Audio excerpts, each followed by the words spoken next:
And we're live. Hello. Welcome back to the Todayish podcast. My name is James Lee. And I'm Dani Love. Happy 2026, y'all. Can Yes. you believe it? Happy New Year. Good to be back in the studio. It's been like 3 weeks. It has been 3 weeks. And of course, I went on vacation. I went to Costa Rica. Pura vida, everybody. It was amazing. The pure life. And I missed the craziest week of news. It was like the Epstein files and Amfest, Fort Huachuca. But don't worry, we've made up for it on the third day of the year. Now Donald Trump and U.S. forces have seized Venezuela's president, captured. Yes, but before we get into that, thank you so much for being here on this live broadcast. First one of the new year. Thank you so much to the Patreon members. Click that like button. Do all the things before we get. So we're talking mostly about Venezuela, but also about the updates on Fort Huachuca. I mean, look, the Venezuela thing is crazy, okay? Yeah. This is the craziest thing of the year. We haven't had a long we haven't had a long day or a long time. But yes, it's absolutely insane. We're going to get into all of the Venezuela stuff, what's happened, Trump's broadcast, and then also why this is happening, why this is really happening. Well, because of drugs, you know? We hate drugs. I mean, anyways, okay. We're going to get into all of that. And then we're also going to get into the Fort Huachuca theories because Candace is going to be popping back on, at some point here. We're going to get into everything that 2026 is going to bring. So thank you guys so much for being with us. Let me take a sip of my matcha and let's just get into it. Let's get into it. All right. So the first thing that we probably want to pull up is either this one right here. Let's just summarize exactly what's happened. For those of you that have just been enjoying your Saturday like a regular person, maybe playing pickleball like I normally do on a Saturday, but we had this emergency broadcast, you might not know that Maduro, Venezuela's president, has been captured by U.S. forces. Right. The United States of America, quote, the United States of America has successfully carried out a large-scale strike against Venezuela and its leader, President Nicolás Maduro, who has been, along with his wife, captured and flown out of the country. The operation was done in conjunction with U.S. law enforcement. More details to follow. So if you go to the next tab over, you'll see that capture. I believe he is on USS Iwo Jima, headed to the United States, where he is being charged with numerous crimes. A sensory deprivation tank. Yeah, I don't know what that's all about I don't know, but it looks like when you're getting ready to get waterboarded. Right. And Did you got see the water bottle in his hand. That he's being charged with crimes? Well, I knew he was, but I just don't know what crimes. But I haven't. Well, do we want to get into? Well, before we get into that, I just want to make a comment. Yes. First of all, this is insane. Like, this is the craziest thing. I think one of the craziest things of our lifetime. We captured another world leader. We just captured him. Like, this is like, like flag football or something. But then we also took the wife. Can you imagine if the roles were reversed and Melania and Donald? I mean, what are the Venezuelans thinking? Well, we're being told that the Venezuelans are loving this. I don't know if that's true or not, but that's what we've been told, that they don't like this guy. Well, I don't know if that's true. I think it sounds like bullshit. I mean, I don't know, right? I would have to know somebody there and talk to them because obviously, from what I understand, economically, the people are suffering. But that doesn't mean we should remove this guy because it's not really our place. It doesn't have anything to do. We're not doing this for world peace, in my opinion. This is a strategic move. We want oil, and there's probably a lot more to the story. But even 2 weeks ago on December 18th, President Trump was interviewed, and he said, we want to get our oil rights back. Oh, yeah, I have that clip, actually, which is, I'm glad Trump sometimes is honest in that way. No, I love that. I think I have the clip too right here. Yeah, let's play that real quick. This is maybe him speaking out of turn. Getting land, oil rights, whatever we had, they took it away because we had a president that maybe wasn't watching. But they're not going to do that. We want it back. They took our oil rights. We had a lot of oil there. As you know, they threw our companies out, and we want it back. So how does that work? If they're saying, well, we're contesting that that's our oil. What makes that our oil? I don't know why you're asking me. Like, I don't know. Do I look like a Chevron executive over here or something? I have no idea. But. And it seems, I mean, in almost any case, if you go and you start nationalizing your oil and saying that the U.S. can't have it, your days are numbered.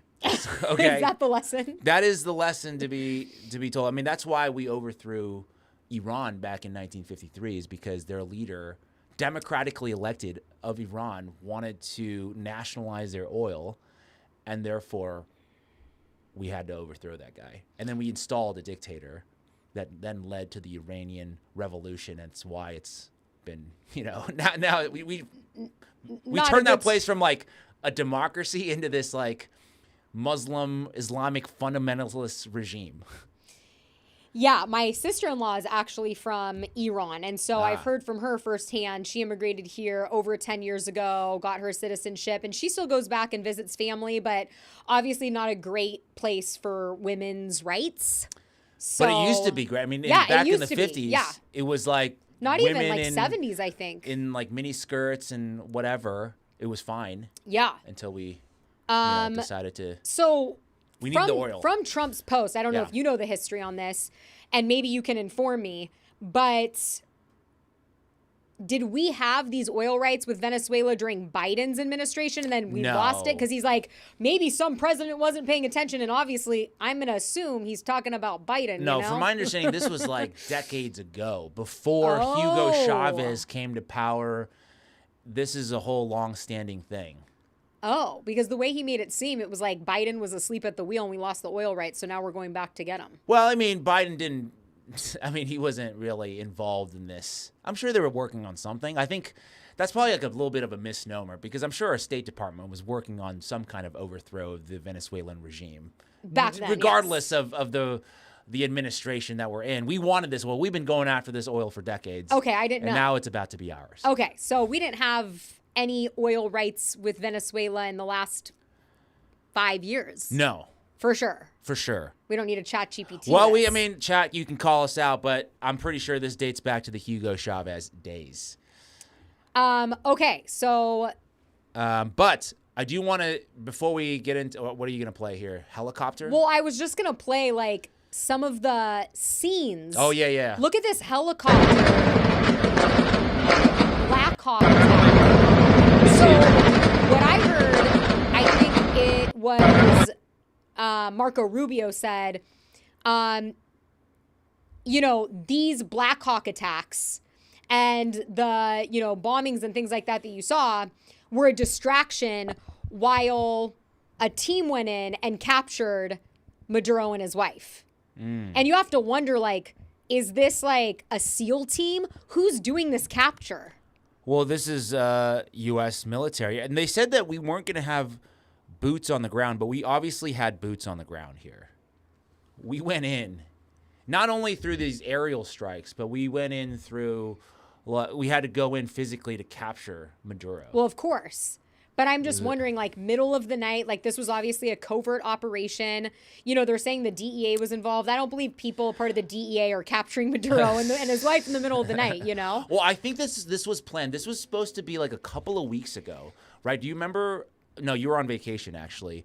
Tucker Carlson came out and was like, I just heard from one of my top sources that we're about to bomb Venezuela. And this was maybe a week before Christmas. And I was like, next door. I mean, Costa Rica is not far from Venezuela. Yeah, but far enough away. But I know. I'm just saying. But anyways, and then they didn't do it because Trump was about to give a big speech that night, and everybody thought he was going to announce the bombing of Venezuela. But then he ended up being some useless speech about how great the economy is in the United States, which everybody was like, "That's a bizarre speech to make."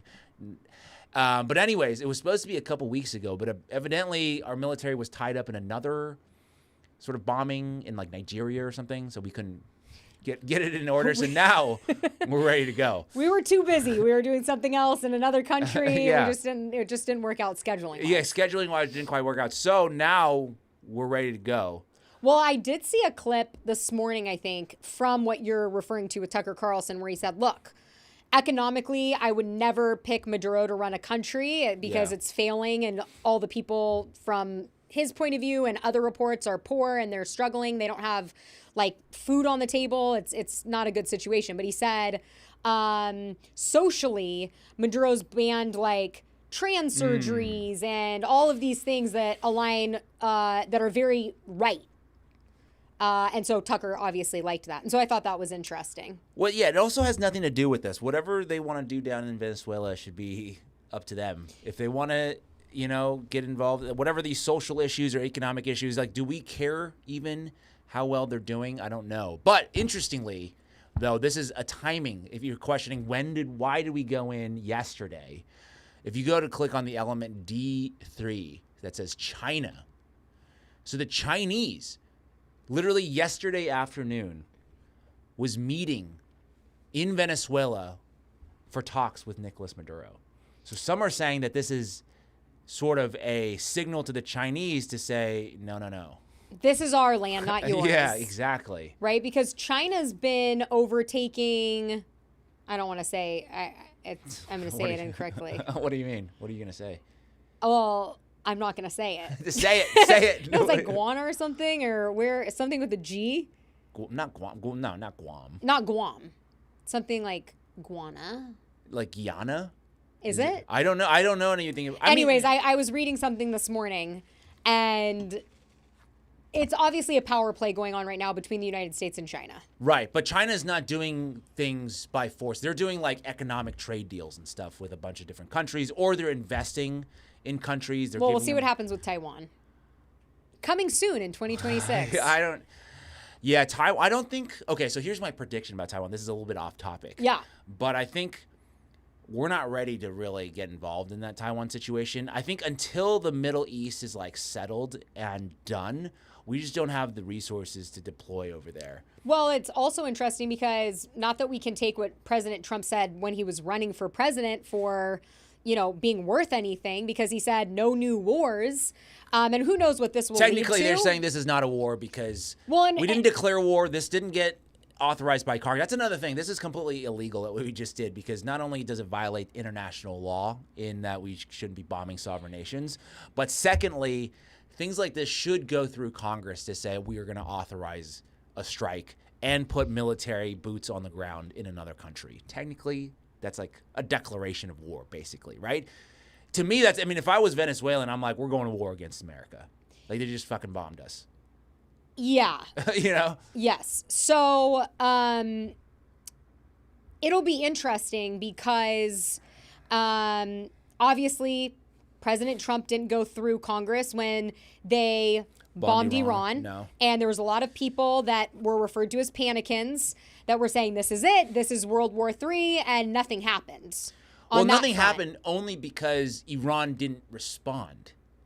Well, so my point is that it's very easy to jump ahead and say, if I was Venezuela or, if this happened to Mike or whatever the case is, this is the next step. But really, we just have to wait and see. Yeah, but that just gives all of the, that kind of leaves it in the court of this other country that we're aggressing towards and saying they better act chill.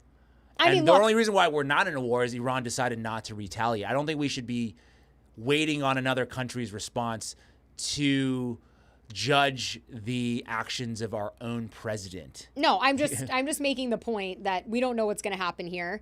And just like no one really knew with Iran, there was a lot of people predicting things and they were wrong. But back to President Trump, he said no new wars when he was running for election. And obviously that we'll see what happens there. But he also said when it came to China and Taiwan, that's what we were talking about. He was saying, I don't really care about Taiwan. Like China can have Taiwan. Okay. So it'll be interesting to see how things shake out on that front. Like, to your point, you're saying, I don't know that we would really get involved with that. I don't either, just because those statements have been made before. So it's hard to say. I think we just don't have the resources to really go after that at the moment. And in terms of the military-industrial complex, this is just thinking from a cynical perspective. We have enough money and resources devoted to the Middle East right now that we don't need to generate another war quite yet. They might wait for that one to resolve itself first. right, with Iran, that situation, get that done. And then now we need another one. And it's like, okay, let's now, rabble-rouse over there in China to see, if we can get something going over there. Yeah. Right, because we just need like $1 trillion of defense budget every single year, right? And so right now it's all being spoken for because we have enough problems going on. But once those get taken care of, so to speak, then we can start other things.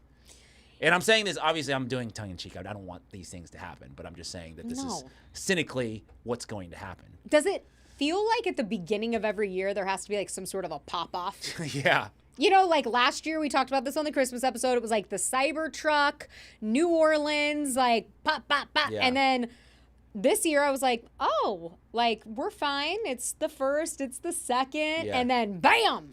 Yeah. Like crazy. I saw somebody's comment here. I wanted to read it. DBI guy, I think that's what it says, DBFI guy. This is all nonsense to distract from Epstein. And I saw a lot of other people talking about this too, where they're like, Epstein files, up Venezuela. Yeah. You know what I mean? Or like, Totally. Fort Huachuca, up Venezuela. Like, what is Candace Owens going to do on Monday or Tuesday? You just have to know that this will not be the topic of conversation anymore. It will be what's going on in Venezuela. Whether people like you and I are still wanting to figure out what's going on with Charlie Kirk's murder and the whole case, it won't be center stage anymore. Well, I'm glad I did a nice dig into the Epstein files the other day while we still had that open air opportunity. And this is where the psyops come into play, right? Anytime they generate kind of these world events, it gets people distracted, regardless of whether that's their intention or not.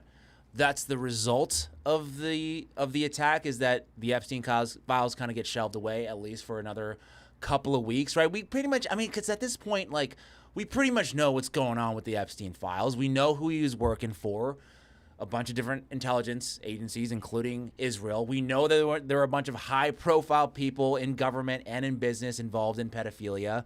And so the next step, really, at this point, is like prosecution. We have to go and arrest some people. And I think they don't. We did. Maduro. Yeah. It's happening. No. Okay, speaking of which, so do you want to know what Maduro has been sort of indicted for? What is, so if you go I to would love to know, because Pam Bondi, go to the I3, if you just click on it, it says Pam Bondi. Here's her announcement of the crimes of which Nicolás Maduro all right, fill has me in. been accused of. Okay, so Nicolás Maduro and his wife, Celia Flores, have been indicted in the Southern District of New York. I don't know why. What? Isn't that like the toughest court? Maybe, but it's like, first off, he's Venezuelan. Why is he even being charged with? Let's find out. Okay, so Nicolás Maduro has been charged with narco-terrorism conspiracy, cocaine importation conspiracy, possession of machine guns and destructive devices, and conspiracy to possess machine guns and destructive devices against the United States, which is kind of bizarre because, like, you're indicting this guy for weapons, even though we're allowed to carry weapons in the United States. It's not really violating American law to have guns. Well, I think the bigger issue is the narco-terrorism and the cocaine importation. Is it, though? Because Trump just pardoned the ex-president of Honduras for drug trafficking. Well, so I don't know if drugs is really the crux of this whole situation. so let's read Right. the rest of this. Yeah. So then it says that they will soon face the full wrath of the American justice system on American soil, in American courts. On behalf of the entire U.S. DOJ, I would like to thank President Trump for having the courage to demand accountability on behalf of the American people. Nobody asked for this, by the way, I'm just saying. And a huge thank you to our brave military who conducted the incredible and highly successful mission to capture these two alleged international narco traffickers. I mean, the only thing in here that's like accurate is that it was a highly successful mission. Sure, yeah, we got the guy. The fact that the military, anybody, this is like a movie, which it might actually be. We might just be watching a big movie. They Yes. might all be in on it. This is all a big distraction. It's all a big show, from the fact that countries around the world are trying to implement digital IDs and a surveillance state and all of the things that really matter. But it's like, look over here, Somalian daycare fraud. Look over here, the Epstein files. Meanwhile, they're gearing up for this new world order. So that's very possible. But it is pretty crazy And I agree. I don't think anybody wanted this. Nobody wants their tax dollars being spent on this. I think it's absolutely insane on many different levels. It is wild that this took place, right? You see this guy with like a waterboarding fit in the jet with a water bottle on his way to the United States. It's crazy. It's absolutely insane. Right, that we can just go in and capture foreign leaders. Well, and that we have the capabilities to do that. Well, it would be hard for me to believe that Maduro didn't know this was coming. Like, this is me with no insider information, just spitballing here, but I would think that there has to be some kind of deal made.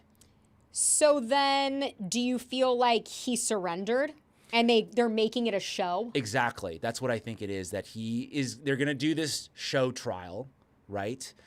But he's going to just like kind of retire away somewhere. That's my gut feeling on this. Israel. No, he hates Israel. This is one of the reasons why we have to get. So this is, if you click on, speaking of which. Oh, I just want to read this. One of our Cody Holloway 8 said New York is where Biden DOJ charged him. Charged who? Who's him? I'm guessing Trump. Well, they did, yeah. Because Trump is from New York, though. Well, yeah, but maybe So it's like a full circle moment. I don't know. No clue.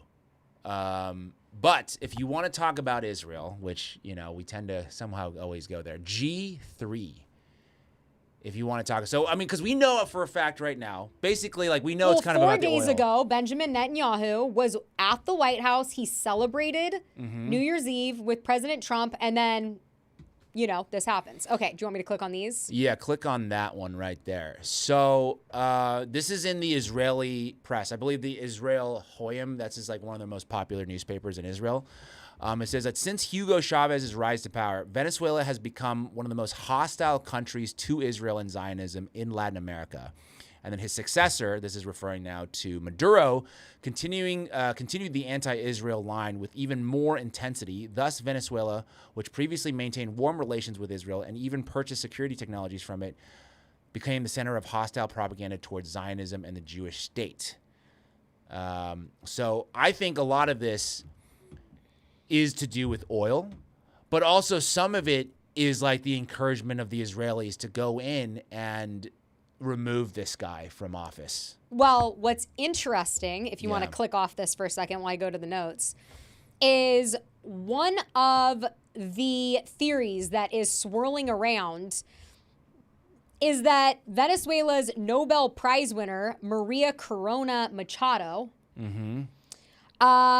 is who the government is looking as the replacement. And this is a clip of her. I would like to thank Benjamin Netanyahu, the Prime Minister of the State of Israel. I promise we one day will have a close relationship between Venezuela and Israel. I myself look forward to visit the State of Israel as soon as we conquer freedom. We will prevail. And I can announce this, that our government will move our Israeli embassy to Jerusalem. I would like to thank... So, well, it'll be very interesting to see who the replacement is.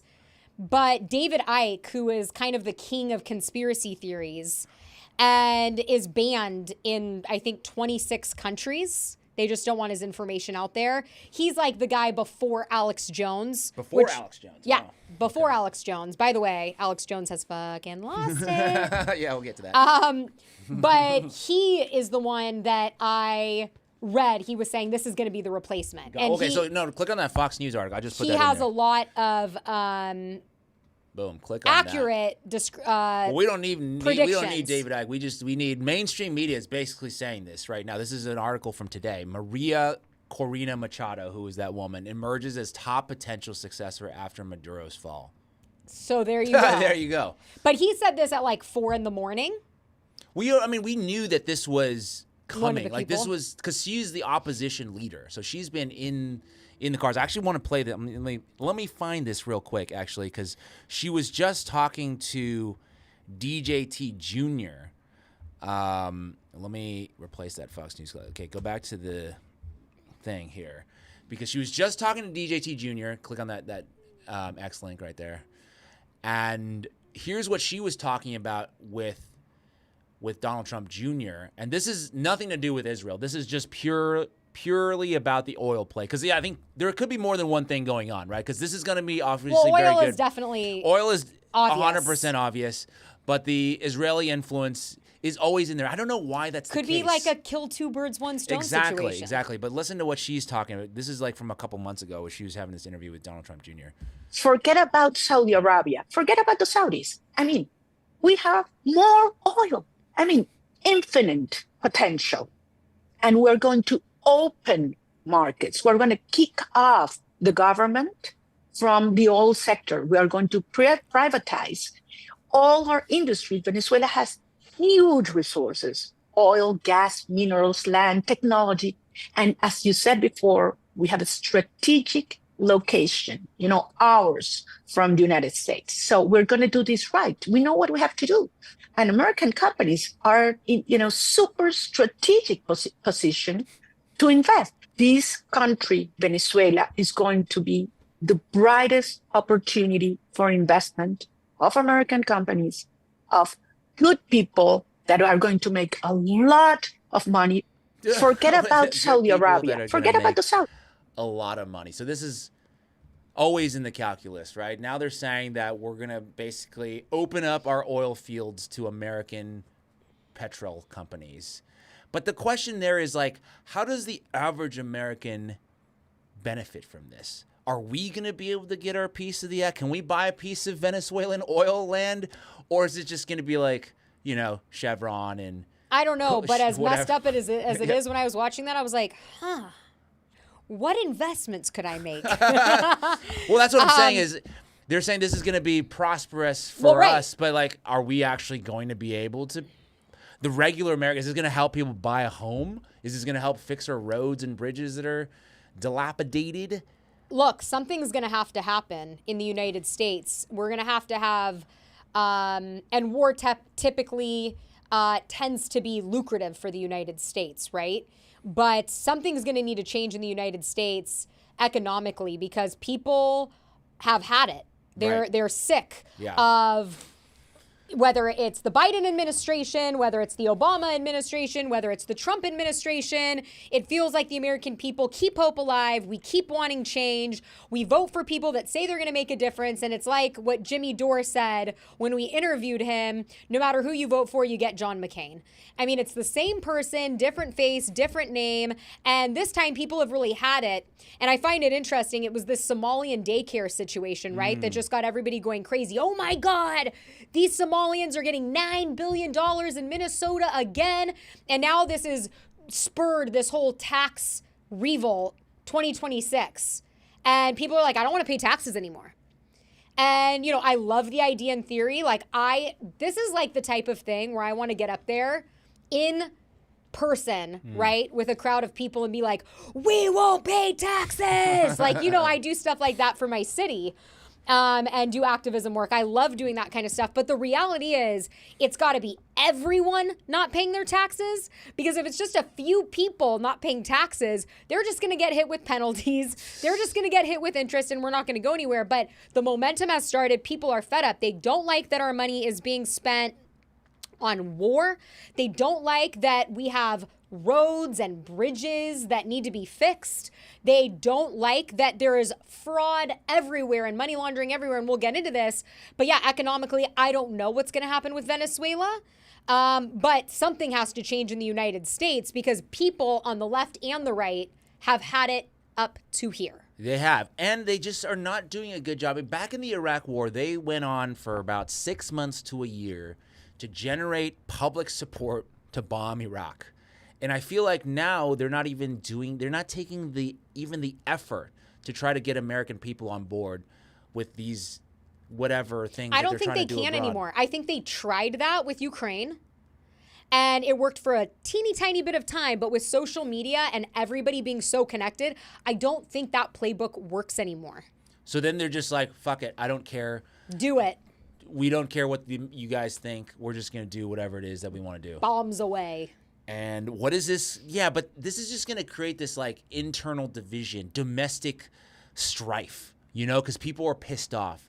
And when people are pissed off, they start doing crazy shit that's violent or people start pitting one community against another community, and this kind of leads nowhere good for American. Well, I think the domestic 2026 tax revolt is actually something that's bringing people together, right? Okay, so let's talk about that. Should we talk about that? I just want to say one thing really quick, something that's interesting. So I don't remember who it was. You've probably heard about this, but because you said when things like this happen, people turn against each other and they act crazy, right? Yeah. So there was this science study about mice in a cage, right? And you had one water that was just pure water, and the other water was cocaine water. Oh. Have you heard of this? No. Oh. And in this study, they learned that the mouse always went for the cocaine water, right? Basically overdosed. Because cocaine water is awesome, right? No, I don't know. So another scientist came in and he looked at this study and he goes, okay, yes, but you have the mouse in a cage. Let's make like mouse heaven. We're going to have like all the wheels. It's going to be a community where they have like a bunch of other mice in there. They're not going to be lonely. And they're going to have tons of cheese, tons of food. And now let's see what water they go for. And in this utopia that they created, none of the mice went for the cocaine water. And so... Because there were other things in there that were even better than the cocaine water. And so it basically said that the reason people rely on things like drugs in current society is because of their environment. If you have an isolated environment, which we do, and it's getting more and more isolated with technology, right? People are hanging out less. Our food is poisonous. Our water is poisonous, right? We have these economic difficulties. You're setting an environment up for people to, like you said, act crazy. Yes. And so, anyways, I thought of that, and I thought it's interesting because I think if things got better, you wouldn't have so many school shootings. You wouldn't have so many of these like events. Yeah, and that just makes me think: is this being done on purpose? Are we putting these people in these situations to act a certain way to bring about certain outcomes, like police state, surveillance state, Palantir, these kinds of things, or is it just that we're so rotten to the core in terms of like the corruption of government that we can't fix it? Think about this. Have you ever heard of a situation? Mar-a-Lago, one billionaire came in and shot up the others. No, Yeah. They're not killing each other. They're like, a little more caviar, please. Yeah. You know what I mean? Their environment's good. Like, never once have you heard about that. That's true. That's true. I'm just reading the comments now, and they're saying that, let's say Hussein Shafai is saying that I'm talking to people on the ground in Venezuela, and the people in Venezuela are demanding their president be returned back there. The revolution forces are on the streets. Oh, wow. I mean, so I don't know. I mean, that's the part where I don't have any connections on the ground, but I am very curious about what the Venezuelan people are feeling, at least the majority, right? Because there's always going to be some people that don't like Maduro for whatever reason, economically or whatnot. So because there's always going to be opposition forces, but I'm wondering, like, the average Venezuelan, how do they feel about basically their president getting kidnapped? You know? I mean, bottom line is if it happened to us, everybody would be terrified because you don't know what the future holds. You don't know what's going to happen. And obviously, like, the United States has a reputation for war. So I'm sure, people aren't... Or even if we were a weak country, I mean, like, I think even if like, for example, I'm not a big fan of Trump. But if he were to get kidnapped, I'd be like maybe one of the first Americans to go out there and be like, we got to fucking do something about this. Damn. You know what I mean? James Lee on the street wanted to get Trump back. That's hilarious. You know what I'm saying? Even if it's not my favorite guy, but it's still the president of the United States, of the country where I live. Same for Venezuelans. They may not be a big fan of Maduro, but they're like, hey. All of the progressives would be like, yeah. I don't know. I just think that the means don't seem to justify ends here. Like, if you wanted to get rid of Maduro, let their own people deal with it. Right. I mean, obviously, there's different things going on, but I want to read this comment. Anthony Roberts, 4438. I talked to you about this on my drive down. I said there's so many stories that I want to do about this, and this is the main one. I am going to do a story about this, so if you guys want to check it out, it's going to be on my page in the next couple of days. But it doesn't say the date here. Okay, I'll read what it says. Greenland, Canada, Mexico, Honduras, Panama, Colombia, Venezuela, Guyana, or whatever I was trying to say earlier, and Cuba. It's called the Technocrat of America map, and it was made in 1933. It doesn't say that detail in here. But basically, we all saw Don Jr. and Charlie Kirk at the time. They were going to Greenland, make Greenland great again, right? You heard that. You've heard President Trump talk about, oh, Canada needs us. Why don't you just become a part of the United States, right? And so there's a lot of people in the tinfoil world, which, like, I'm just going to start calling them the Genius Club, because at this point, every conspiracy theory comes true. So in the Mensa Club, people are saying this whole Venezuela thing is just another chess piece for President Trump to complete this map, and that they've been working on it for a very long time. Anyways. Possibly. Well, speaking of map, if you just want to... I know you weren't listening to my Mensa I joke. was listening. I was not listening to the joke. I got to be honest. Wasn't. I was not. I was like talking to him, and there was a blank stare like I was looking at a portrait. Go ahead. What would you like me to click on? Map? Well, this is a different map. Sorry. I was thinking about this other map because you were saying map, and I thought of this map.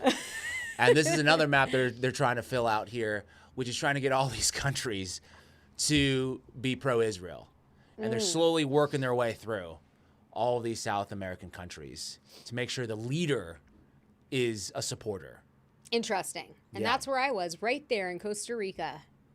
Right? Actually, you see this little tip? I was in Guanacaste. Yeah, because Costa Rica's already controlled, you know what I mean? I don't know anything about Costa Rica. Oh, I was like, by who? I don't know. You know what's crazy about Costa Rica is, like, their money, instead of having presidents on it and stuff, I already told you this, but it's like sloths and dolphins. Like, they have no military. They really value nature. It's just like... Okay, so maybe that's why Costa Rica is not critical, because who cares who Costa Rica supports if they have no military? So smart. Yeah. Like... But anyway, I do want to get to the taxes, because I think you're saying that the taxes are going to unite us all. Or the... No, I'm saying that that's an issue that people on the left and the right, people are not happy on both sides, right? Not like, happy. Republicans and independents voted for President Trump, one of the reasons, because he said no new wars. Actually, I want to play that clip right here before we get into it, because obviously people are worried that he's flipping on this. All right, let's military, and ideally we don't have to use it. You know, we had no wars, 4 years, we had no wars, except we defeated ISIS. We defeated ISIS in record time, but we had no wars. They said, he will start a war. I'm not going to start a war. I'm going to stop wars. But this is also a massive victory for democracy and for freedom. Well, so they would rebut this. Pete Hegseth going out there, I saw him tweet out today. He's talking about this as peace through strength, how we're going to ensure peace by basically bombing other countries into oblivion. Well, and it'll be very interesting to see the way that this plays out, if it's something that continues or not. Here's President Trump on New Year's Eve saying, "What are your New Year's resolutions?" Oh, gone. Look at Dani. So yeah, look at. He said he wanted peace. Wow. Well, see, okay, so I know. Okay, so whose account was that? The Shadow of Ezra? My favorite. Okay, Shadow of Ezra is, well, it's like a conspiracy account, right? But it is a pro-Trump account, so I'm sure that's why they deleted it. You think Shadow Ezra's a pro-Trump account? Oh, yeah. No. Yes. Wrong. Do you know Shadow? Do you know Mr. Ezra? I know you barely just started following him. It's a pro-Trump account, so therefore deleted. No, fake news. Therefore deleted that because it looks bad, right? Because he just said 2 days ago on national television that he wanted peace. Peace on earth was his New Year's resolution. Yes. And mine was to stop saying the F word. And I've said it about 45 times today. So it's not going well. I don't know. I think there's an edge when you say the F word. It's like people enjoy it. Fuck. No, I'm just kidding. Okay. I need to clean it up in 2026. Okay. I haven't watched this full clip that I just pulled up, but... What are you talking? What is this? Why do we pay taxes? Why do we pay taxes? This is the movement against taxes, this guy? The 2026 Revolt. I believe so. I haven't watched the whole clip. Let's see. Why do we pay taxes when our government won't notice millions, perhaps billions of dollars being fraudulently siphoned through businesses that in broad daylight are clearly not legitimate businesses? And yet, if I don't pay my little tax bill, the IRS is going to be on my tail. And at the same time, you've got the Pentagon failing its 8th audit. It has never passed an audit in the history of audits being done on the Pentagon.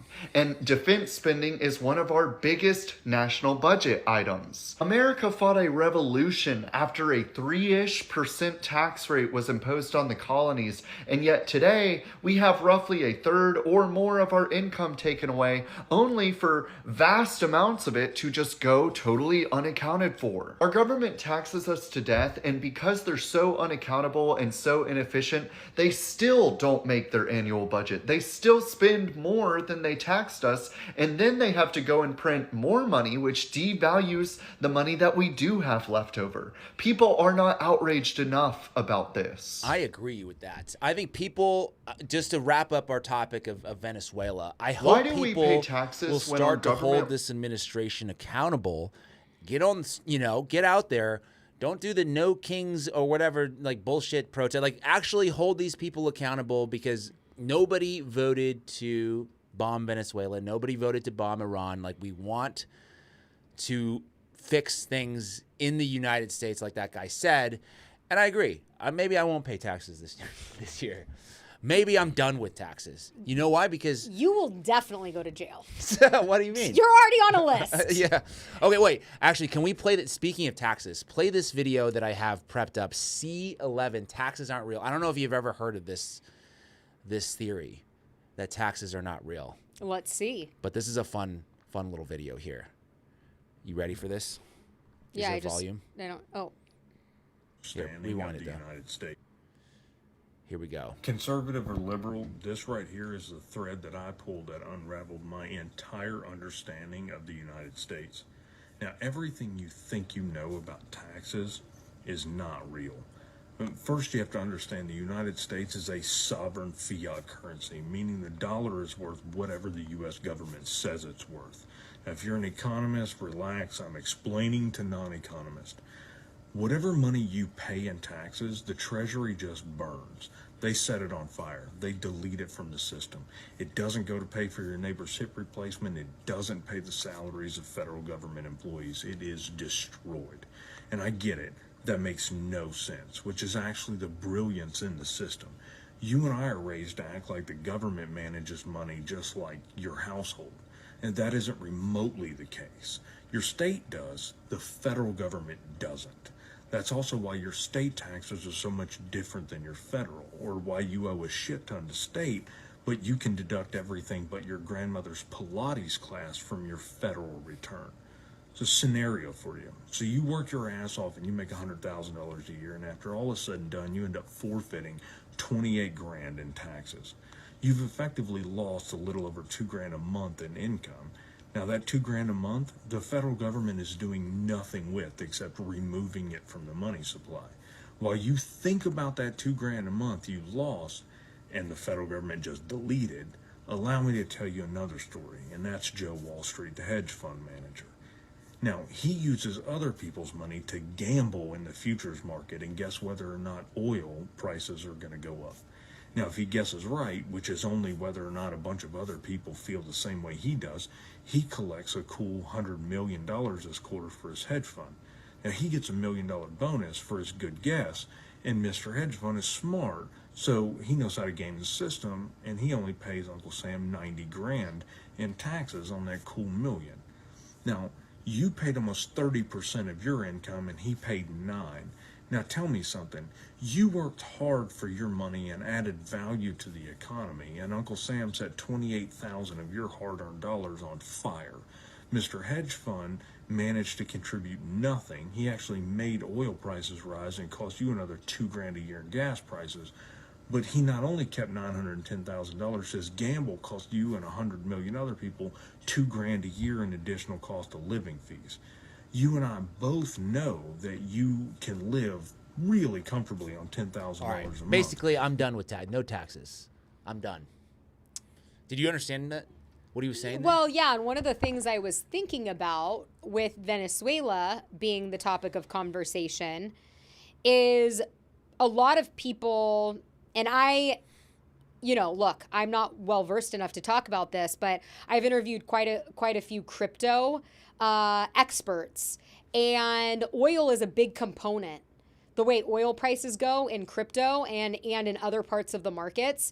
And so, like, to this guy's point, I wonder if Venezuela somehow is a move to control, manipulate the oil market in some way that's going to benefit the United States.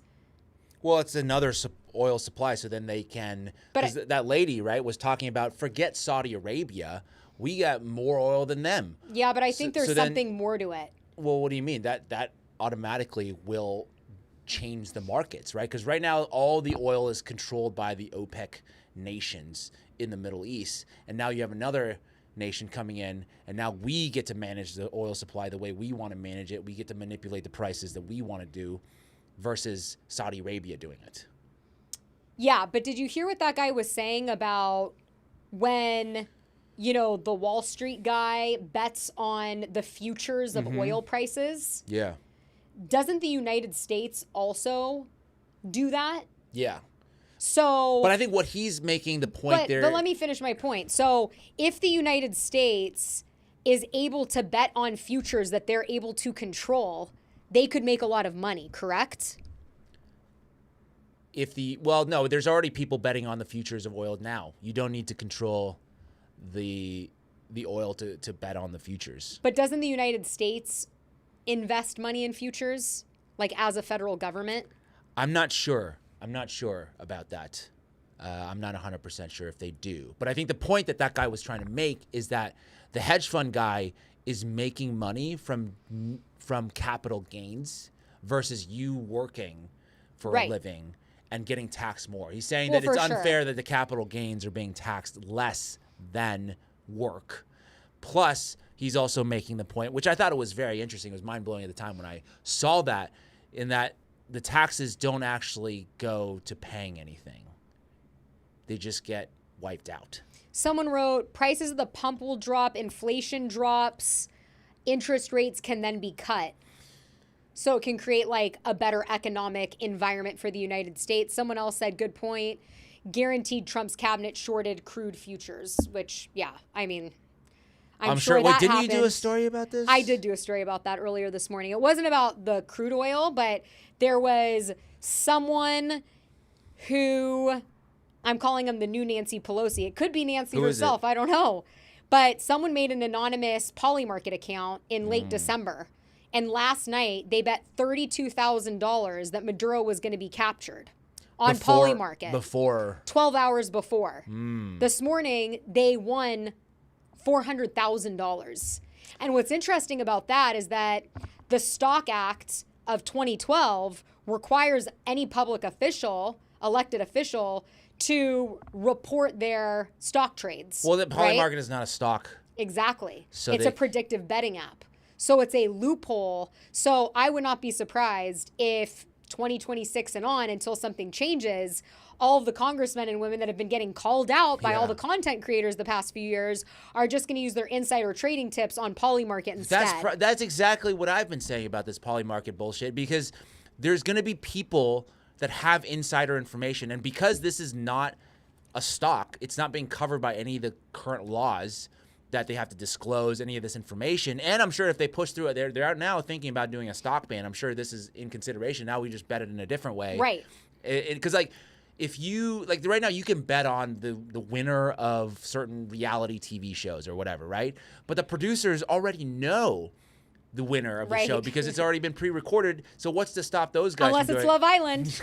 Well, unless it's Love Island, right. Or people are betting on when Taylor Swift's going to have a baby. So what's going to stop Taylor Swift from basically betting when she knows she's about to have a baby, she's pregnant, nobody else knows, she can go on and place a huge bet. Not that she needs to because she's very wealthy, but, what's to stop people from doing this kind of thing? Well, nothing. And which means that basically, the only lesson to learn is that you really probably shouldn't be using these apps unless you have insider information. You can't in the United States. Well, they just legalized. Oh, can you use it? Because people were saying you can only use it if you have a VPN. Not that that's hard to use. I think they just legalized in the last couple of weeks. Well, interesting. But I think somebody made a really good point here, and it's so true. And I'm at fault for this, right? People get stuck on money. This wasn't the exact quote. Here we go. This is my Chan too. I'll say it again. They manage power while dummies concentrate on money. And that is a very important point because, you know, power is a very huge currency when it comes to geopolitics and, you know, all of these people involved. But what's to separate money and power? Because if you have money, you have power. Especially in the United States, you can buy whatever it is you want. I think you could say that, you know, even if your country's $38 trillion in debt, if you can go kidnap another president in a country and all of a sudden say we're taking over it, that is like, you know, okay, I see what you're saying there, and that the U.S. It doesn't really matter. Right? Yes, because that's the only thing, actually. So if you think about this, okay, so I'm now going to just take a devil's advocate position of one that I do not believe in, just to clarify. All right? That this is the only move that we have left is to do these military actions abroad. Because if we didn't have this strong military power, our economy would collapse because we're so in debt. And if people start not buying our bonds and treasuries anymore, then the US dollar completely collapses, de-dollarization, and we're fucked. So the only way to keep the rest of the world in line is to say, if you don't stay in line, we're going to bomb you, we're going to kidnap your leader, so don't cross us. Yeah, I think that's true. I also think there's another component that is outside of the box from the typical fiat currency, which is crypto. And at any point, there could be a change in currency going from fiat to digital. And are you talking about the digital dollar, or are you talking about? I'm talking about Bitcoin or XRP or some of these others where they could, you know, the president of the United States, President Trump could say, you know, right now we have tariffs on all of these countries, but we'll reduce your tariffs by 10% to increase trade if you decide to transact in whatever the cryptocurrency is Trump that coin? he names. And then that would increase the value of that coin. And the United States obviously is holding lots of different cryptos. And so there are people that say that this would be a roundabout way to pay off the United States debt. Because if we're able to manipulate the markets in that way, and we're holding, let's say, XRP at $1 a coin, and then all of a sudden you have all of these countries transacting with us in this currency and it goes up to $1,000 a coin, now you have trillions in the US bank that could... So anyways, I think you might be right, actually. I don't know. I have no idea. You know what? I'm going to call it right now. I think you're 100% right. Before his administration is over, it could be the next 3 years. It could be the next 28 years. I don't know when it's going to end.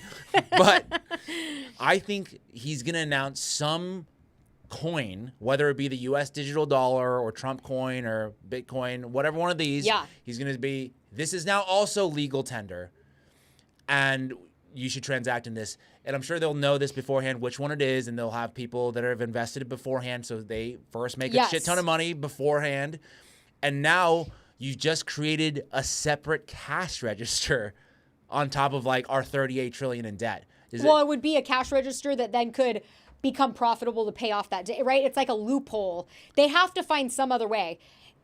So I think it's possible. I think they will do this. I'm making that call now. That just listening to you, I think it's pretty compelling that they would do something like I'm this. definitely not an expert, but I will say I brought that up a year ago to Jake Claver, who is like very prominent in the crypto space, and he was like, very good point. And he thought that, yes, that is a possibility. And now the question is, which one is it going to be?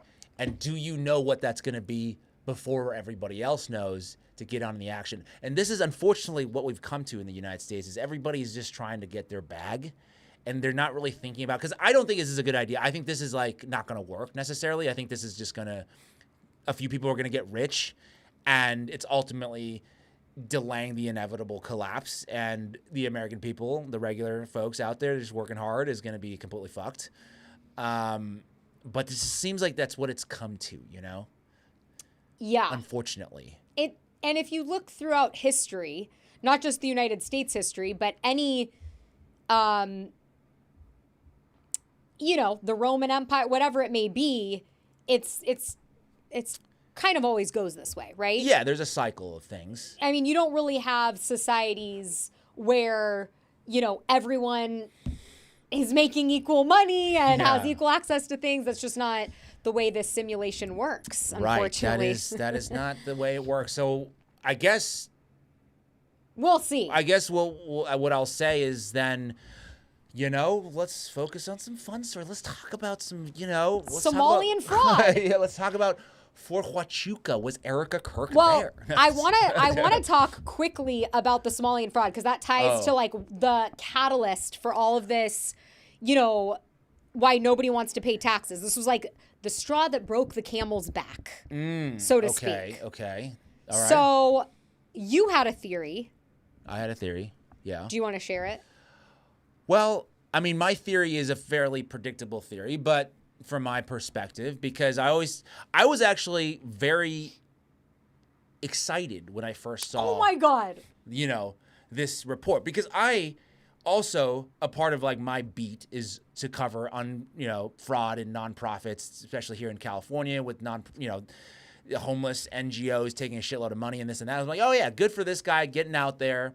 But then I saw the coordinated nature of Nick Shirley's report and how everybody was retweeting it, everybody was talking about it. And people at the highest levels of power, J.D. Vance, Elon Musk, Pam Bondi. So I thought, this is weird, especially also him then going on PBD podcasts, him hanging out with Brandon Tatum, just all of the pro-Zionist crowd. I'm like, can we just stop on Brandon Tatum since you brought him up really quick? Yeah, okay. What's your deal with him? Well, I know he's been in your comment section because you know, he has a crush years on you. ago, I was like a Brandon Tatum fan, right? Conservative. Officer Tatum. Like, I liked his stuff, you know? And I start doing stories about the Charlie Kirk assassination. And it's just so weird to see somebody that you once liked. Like, I don't agree with a lot of his takes now, but this was before I was in the content creation space and I would watch some of his stuff and, you know, I liked what he was saying. And he's like dragging me in my comment section. Well, I think he has a crush on you. No, he's a hater. No, Anyways. This is like the old schoolyard thing where you pick on the girl that you like. Well, I don't know. But, I've never agreed. But he was never my guy. He says things like, shame on you. And I'm like, give it up. Yeah. Shame on me. Shame on us. Right. Shame on you puppet. Anyways, so on to that. So he's being propped up by all these, like, you know, everybody at the highest levels of government, but also by, I would consider, pro-Zionist voices. And all of mainstream media. Everybody's reporting this. I thought the whole thing about mainstream media was that they were not reporting this. And Nick Shirley came to the rescue because nobody else wanted to talk about it or whatever. But I don't think that's the true story, because I looked and mainstream media was covering this story. Yes. But it blew up with his reporting. Because he, from my view of things, the mainstream media reports was on fraud in Minnesota, for which there is a lot of. I think they say $9 billion. Can you believe? $9 billion. That's a lot of money. That is a lot of money until you compare it to California, where we somehow have misplaced $25 billion of homeless money. Which, to your point, President Trump, that was one of his first tweets. California is way worse than Minnesota. We are way worse in that respect, but we certainly aren't getting that coverage. Why is that? Not yet. I guarantee you it's going to come next. It's going to be Nick Shirley part 2. Yeah, but see, this is the part and I'll tell you why. You go with your theory, and then I'm going to tell you why I think that this is going to be a domino effect. While the Venezuela stuff's going on, this is going to be another theme of 2026, at least for the first quarter. Which I'm fine with the theme of nonprofit investigations and fraud and things like that. But I don't think this is what it is, because I think there's the geopolitical component of this, in that the same time this was happening, Netanyahu was out there recognizing the independence of this country called Somaliland, which is like a rogue, sort of, from what I understand, a state that has broken off from Somalia, right? Because these are all Somalian daycare centers or whatever. And so he for some reason recognized this new country, and then I found out, oh, it's because that new country has now promised like Israel a new military base in the region, which is like there's like a critical strait or body of water that they want control of. Also, they want to be able to put Palestinians there. They basically want to move a bunch of Palestinians from Gaza to this new territory of Somaliland, which Somalia does not want, but Somaliland, in order to get their independence, is making a deal. And then how the Somali daycare thing in the United States, I think, factors in is that you need to create animosity towards Somalia and say, these are bad people. This is a bad group of not only just Americans, but also the government of Somalia is bad. We should not like them, and we should like this new government that's being formed that's breaking off of the existing country, and those guys are the good guys. These are the bad guys, those are the good guys, and it just so happens that the good guys are supported by Israel. And I think this is all, the timing seems to be more than a coincidence, is what I'm going to say. So it's funny. This was all happening, and my mom, who is a big fan of mine and always is like, you should do this story, you should do this story. She calls me and she's like, you need to do the Somalian daycare story. And I'm like, everybody's doing it though. Yeah. There was something that was like a little It seemed off. manufactured. I mean, It was, in my opinion, right? And so there's all these theories out there. Somaliland, by the way, can people come up with more like creative names? Somaliland? But anyways, all these different theories that are out there. I heard yours.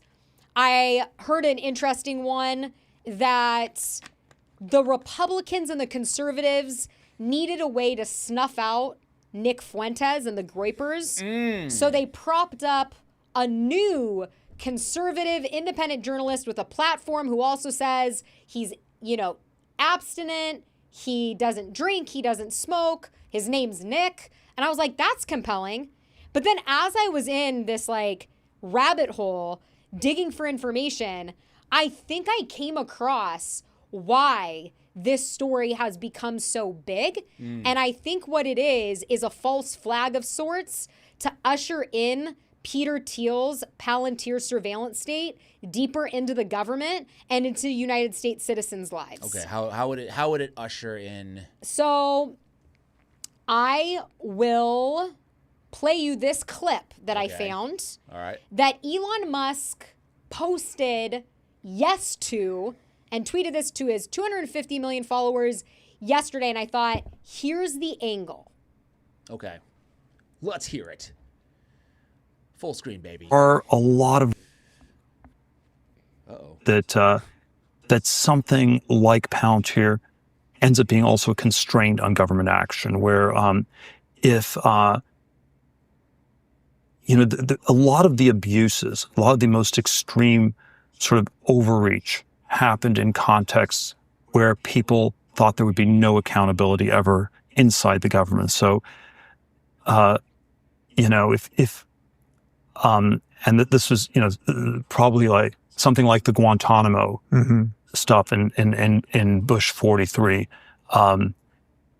Nobody knew what was going on. If nobody knows, it can go really crazy. And then, of course, at some point, people know, and the inmates take over the asylum, Right. and it sort of went probably too much the other way. But there probably were a lot of deep state excesses that happened where if Palantir had been used, there would have been more of a record of what people were doing. The NSA has not worked with Palantir, and all these different suspicions. One version is just they had a not invented here bias, but I think another version was there were probably a lot of things at NSA where it was too entangled. The FISA courts were way out of control, and if you had this outside software system where you actually tracked how often the stuff was used, there'd be much more risk this would have gotten exposed, and would have there would have been a track record, much tighter track record of these things, and it actually would have limited it. So we somehow got blocked at NSA very early on, and I tend to think that the explanation Alex and I are sympathetic to was that the people at NSA believed that whatever power the software gave them, it also limited their power because there would be more accountability. Right. It would basically sort of end up with a USAID situation on them in some sense. At some point, you have a line item track where you know exactly where the money is going. Like the USAID thing worked because I believe you had like a level 5. I think the technical government thing on USAID is you have a level 5 description, which is the line item description. And then there was a level 4 description, which is how you sort of group these things together. And I believe the level 4 was what was reported to the Trump political people. Mm-hmm.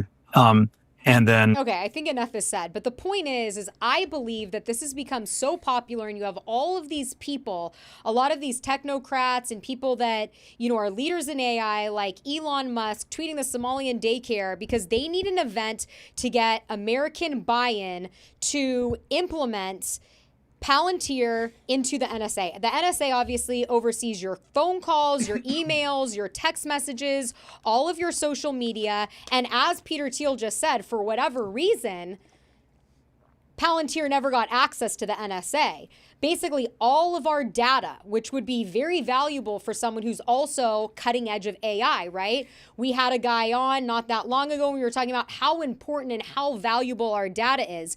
And so when you have these events, these people are committing fraud. Tim Walz is this corrupt governor. Go after these crazy liberals that are allowing all this fraud in their country. California, Minnesota, 9 billion here, 20 billion here. Don't worry, we have a technology where this will never happen again. It's like the Patriot Act in 9/11. You create this emotional need for people to say, yeah, we need this software. We need to make sure that this never happens again. And what they're sacrificing is their privacy for short-term satisfaction. So you're saying that they're doing this because they're saying that this is going to end fraud. They're saying we're going to, we're not just going to end fraud. We are going to use Palantir. We're going to use new technology to hold our government accountable. AI surveillance technology is going to track everything, so you don't have to worry. A computer's in charge of it now. It will never happen again. But we're going to be giving Peter Thiel's surveillance software access to our emails, our phone calls, our text messages, our social media. It's the Trojan horse. Yeah, I think that that might. I think that's possible. That's certainly possible. I think they're going to find whatever avenue into all of these various surveillance governmental agencies they can. So they're going to maybe hopefully use this, not hopefully, but they're hoping to use this to get in there. I still think my theory is pretty good, if I may. I think the geopolitical, you know why I think it's so good, or I think I'm over the target, is because the head of the Daily Wire, did you see that shit? I did. That's some bullshit where I was laughing last night. came in and he was like, I think two things can be true, though. I think two things can be true. Two things can so it could be both. It could be like they want the surveillance, but they also, this is going to be good for our greatest ally, so why not put it two together? Same with Venezuela. Well, and also, we get the oil, who has the biggest relationships? Where do you think this data is going to go? Peter Thiel's in bed with Israel. All of his surveillance software is all linked up with Israel. It's all the same thing, basically. It's all the same thing. But I was laughing last night going on Twitter, and I wish we had this. But basically, the editor-in-chief of the Daily Wire, right? I put it on there. Oh, you did? Okay, good. I put on G10. You actually are highlighting it right now as we G10, G9. That's Nick. That's C. Oh, G. G. G. G. Here we go. This is Brett Scher. He's the editor-in-chief of the Daily Wire. Okay, this is Ben Shapiro's, group. Yes. And he says, "Can someone explain the internet to me? This slop poster, 5149 James Lee, a few days ago was praising Nick Shirley. A few days ago. Look at that. I know. Edit your own shit. You're clearly not good at your job." Saying everyone needs to follow his lead. Now today he's doing videos saying Nick Shirley is Mossad and calling him 100% Fed slop. First of all, I can change my mind with more information. And secondly, like I explained, I was excited because I'm like, oh yeah, I love exposing fraud, but then there's more to it. We have to log in to see the replies. But if you can, but basically, he then went on to call me like a moron, or basically. Let me pull it up. I think I might have it because it's so funny. Let me see if I can pull this up in real time here. But regardless, you know, I think I'm over the target because why are they paying attention to my theory? If my theory doesn't hold any water, why is the editor? They're paying attention to your theory because you're one of the anti-Semites of the week. So they're constantly going to be paying attention. But why do they care? You know, if my theory is way off base, why even bother with me? You know, all the anti-Semites of the week and of the year, Tucker Carlson, they're usually sort of over the target on these things. Yes. You know? And this is why they're being called out. That's what I'm saying is I think there's some truth to this theory that I have, which is based on receipts. Okay, I'm not just making shit up. This is all based on things that are happening. He tweets a lot, so just give me a second. But it's hilarious, and he basically calls you a fucking moron. He does. And then you write an arrow down to that, and you say, this is the, you know, great work of everybody at the Daily Wire. And I'm like, oh my gosh, the back and forth was just hilarious. I have it. Okay, here. Can you read it, please? Because it's harder for me to pull it up. Yeah, so I know. I wish I had. Well, I can either log into that. I can log into the Twitter, and so. Well, just go ahead and read it because this is already. All right. So the first thing is this post that everybody sees right here, and then I respond to him. I explain 100% in the video.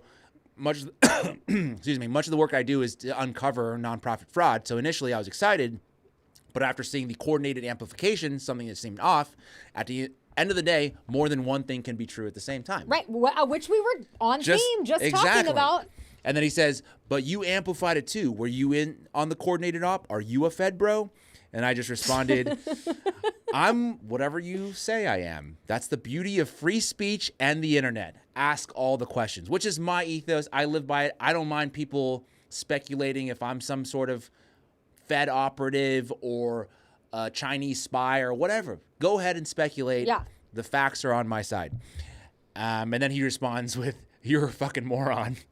and then I quote tweeted that on my page. And I just say, quintessential Daily Wire journalism. Yeah, because that's what it was. Because ultimately, that's all they do is that they don't actually engage in the substance of the conversation. They just go ahead and then just say you're a fucking moron or you are a shill, or they just go to the name calling, which is what Dave Smith in his last July when he debated whoever that guy, I think it was Josh Hammer potentially at TPUSA. Hammer comes out and just says like he just character attacks Dave, and Dave's like, I'm not here to debate my character. I'm here to debate the issue with you. Right. So why don't you just debate this issue? Like, am I wrong about this? He never said that I'm wrong about it. He just says that I'm a fucking moron. Well, and also it's just so funny because like I was reading this last night, I was like in between doing stories and I'm like, oh my gosh, right? This is happening. And I'm like laughing. I think it's so funny because I know that you're probably loving it in a way because you're like, oh my God, of course, the editor-in-chief, what a dumbass. Like if they want to try and silence you, they keep making this mistake with people where they think we're going to attack them and we're going to do something here. And then it backfires every single time where they just make themselves look stupid. Like even his post, James Lee a few days ago was praising Nick Shirley a few days ago. You're the editor-in-chief? Like that alone was bad enough, you know? Anyways, it was just hilarious. But I think both things can be true. I think what you're saying is true, but I also think just the fact that Elon is giving that Peter Thiel clip some, light, and they're kind of already starting to start with the agenda now. Oh, well, Palantir can solve this. It's like, I love talking about the what really happened to Charlie Kirk. I think that's, a really important story. The Venezuela stuff, all the stuff that's going on. But really, at the end of the day, and I think we've learned this talking to people that are in AI and just where you can kind of track the way that things are going. as American citizens and citizens of the world, we need to be like very diligent to make sure that we're keeping our eye on AI and these surveillance systems and making sure that we're paying attention and we're not letting it get deeper into our government, deeper into our lives, because that is really a very scary potential situation. Yeah, and the only thing we can really do to prevent that is to make it aware that is happening, because we don't have control over the NSA and which contractors they but catching pick. Things like this early and being like, hey, don't get fooled. And make it a focus and make it a priority versus trying to, I don't know, distract us with other things that could be happening. Because the whole thing of this Nick Shirley story is like not necessarily the fraud almost. And I would say, because a lot of people, I got a lot of heat for doing this story because I have a lot of folks who are like, why are you against the uncovering of fraud? Or what's going on? It's like, are you just dismissing it because they're Somalis and you don't want to hurt Somalis? Like, no, I don't actually give a shit about Somalis or whatever, right? That's none of my business. But my issue is, what is he trying to do with this story? Is it to divide us? Is it to make us hate each other? Or is it to like end the fraud? And it's hard for me to say that it's to end the fraud. No, and to me, the thing that seemed weird, and somebody said this in the comments, this story has been around for years. But all of a sudden, in a coordinated effort, mainstream media and the elites are all like, Somalian daycare, and everybody's getting emotional about it in these hard economic times. There's like the, what's the mob show that was on HBO? Sopranos. And it shows the main guy, Soprano, driving to work, and he's like, in the dark, and he's like, the fuck, and people showed that clip, and they're like, me on my way to work at 6 a.m, thinking I could have just opened up a Somalian daycare center. People are fucking pissed. They're like, they're working 3 jobs, they're getting taxed 30%, and I think that this is the way a lot of people feel about it. And all I'm saying is, don't get so emotional like we did with 9/11, where you allow them to pass the Patriot Act. That's a good, always good perspective to have, right? It's like, yes, you can be pissed about this thing, but the solution they're trying to sell you is not going to be the answer. Exactly. But I think a lot of people feel this way. This was a Trump supporter, and he's just pissed. Listen to this. We are being lied to. And not only are we being lied to, we're being exploited at the highest degree. And then on top of it, we're being replaced with the dollars that we work our fucking asses off to produce for our families. They are taking those dollars, they are bringing in people that fucking hate us, and then they are paying them to be here. And if that doesn't piss you the fuck off, dude, I don't know what will. Because I'm going to tell you this, dude, I've worked my fucking ass off for damn near 30 motherfucking years trying to create jobs and careers and build income and wealth and done all this shit. And these motherfuckers are opening up a daycare and getting $10 million fucking dollars.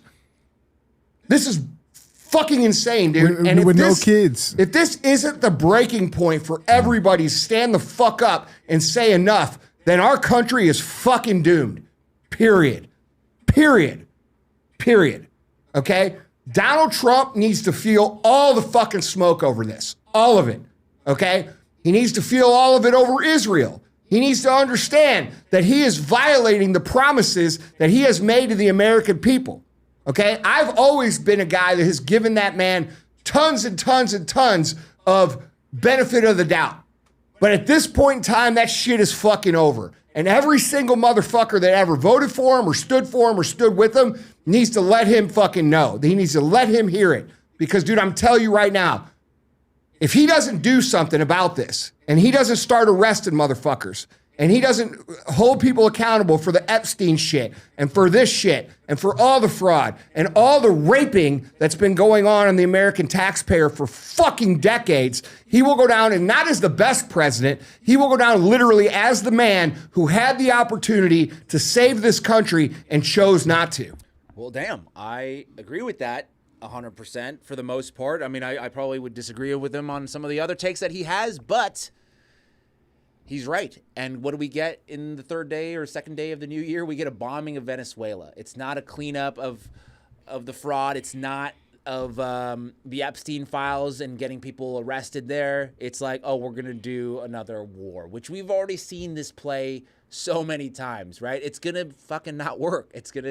We're going to create of a power vacuum probably in Venezuela. There's probably going to be some insurgent group. There might even be Or we're going to put in that lady in. that is, aligned with Israel, and we're going to get access to the oil, and no one's going to remember it because there's going to be another Epstein leak. There's going to be another this, another that. It's just going to be another story, just like the bomb in Iran. And President Trump will come out and he say, I promised you, I didn't start any new wars, and we've given peace to Venezuela now, and it's going to be this, this new story. Well, I mean, but to this guy's point, this is the problem. It's not just Venezuela. It's not just the Somalian daycare fraud, right? And this is why people on both sides are like, I don't want to pay taxes. And the way that people are going to be doing this, for people that are listening and are considering this, you don't necessarily need to just not pay your taxes. Majority of Americans pay their taxes out of their paycheck, right? So that you don't have to have this big bill twice a year that you pay right out of pocket. So you're basically like, okay, take it out of my paycheck in small amounts so that I don't owe $10,000 or $20,000 at the end of the year. But other people, like I've always done, they exempt their taxes from their paycheck, which means the government isn't getting that money up front, right? And then you can use that money to make more money. That's what I do. But if you exempt and you withhold, obviously you need to make sure that you're saving that money because you will have a tax bill. You're cutting off a lot of the power from the government immediately because they're not getting that power up front. And so people are saying a way to do this tax revolt is if even 50% of the country just did exempt on their paychecks. Legal? Is that allowed? Because I've heard that you're not. Why would that be illegal?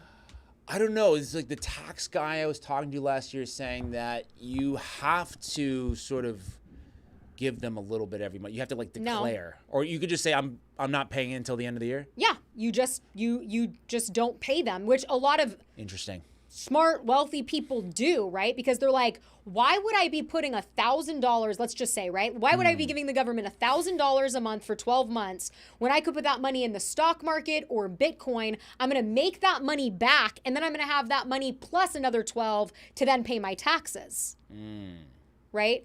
Or in other businesses or in other income-producing avenues. So my grandpa taught me that. I've never paid my taxes out of my paychecks. I've always made sure, right? It's the same thing with your homeowner's insurance, right? Or your taxes for when you own a home, right? A lot of people, when you do your loan, they say, okay, well, we're going to take your taxes out of this, right? We're going to take your taxes out of this, or you can opt out of that and then you pay your taxes, your property taxes twice a year. It's the same thing. Okay. Well, are people going to really... But go talk to your tax person because I don't want to be held accountable for shit. Yeah, we can't give out tax advice, no, financial advice. No, I'm not giving any advice. On this show, okay, just to clarify, no financial advice I'm not saying don't pay your taxes. I'm saying that what a lot of people do is they pay them up front on a monthly basis. Right. If you're like a W-2 employee, they just have some sort of calculation that you're taking out every single month, this type of thing. Right. And then at the end of the year, you use a TurboTax and you shore it up and you find out how much you owe or how much you're going to get back based on what you've already paid. Yeah. But what you can do, which is totally legal, is find out what that bill is at the end. And so there's people saying, if you withhold your taxes, which I'm not saying to do. For a lot of people, it's better to you don't see it, so then you don't get hit with a big bill at the end of the year. Because I do agree with people in the, her granddad was spitting, that's right, Frank, baby. Sorry, that was one of the comments. Spitting facts. He was super smart. The OG. But I agree with whatever somebody said, where they said if you don't pay your taxes, you could go to prison, right? That's the thing. I think everybody's going to end up having to pay their taxes. Unless everybody in the country, which would be very difficult, people can't unite on anything, decided not to pay, there's going to be a few, people that are going to say, don't pay your taxes, but guess what? They're paying their taxes, then you're going to get hit with interest and penalties. Yeah, because I used to be kind of more on that side. I'm like, oh, pay taxes because there's programs and this and that for the people. But it seems like all the money is being misappropriated and used in ways that I don't want to be using it.